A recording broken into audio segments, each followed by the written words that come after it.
রাষ্ট্রীয় এবং আমি মনে করি ধর্মীয় দায়িত্ব। আমাদের প্রিয় নবী মুহাম্মদ সাল্লাল্লাহু আলাইহি ওয়াসাল্লাম নিজের হাতে তুলে নিয়েছেন। যদি এই সময়টা নির্ধারিত হয়েছে, আপনাদের প্রতি অনুরোধ, আমাদের জেলা পর্যন্ত তারা মুসলমানদের সাথে প্রতিবেশীকে সুন্দরভাবে বসবাস করতে চেয়েছে। ক্ষেত্রে বাংলাদেশের সেকেন্ড গুরুত্বপূর্ণ উপজেলা কক্সবাজারের পর আমার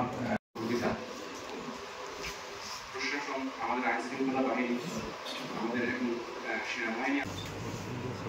4 নম্বর যে বিষয় আছে সেটি হচ্ছে আপনারা জানেন যে আগামী, সুতরাং আমি মনে করি যে কলাপাড়ার মানুষ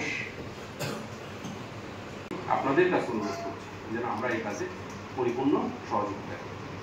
আমি আশা করব আমরা সেই নবীর উম্মত, আমাদের কর্তব্য হবে আমরা যাদের সাথে শত শত অন্তত অন্যান্য উপজেলায় অন্তত একটা মুরাল হলেও ভাঙা হয়েছে, আমাদের উপজেলায় স্যার অন্তত প্রকাশের লোক সংগ্রহ করতে পারবে।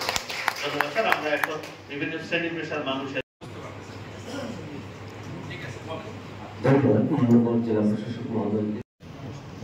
আমাদের মূল সমস্যাগুলো হচ্ছে কিছুদিন পরেই আমাদের এখানে লবণ পানি আসবে সাগরে।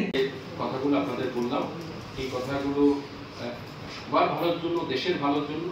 আপনারা এই কথাগুলো, এই সরকারি বিধিনিষেধগুলো বা নির্দেশনাগুলো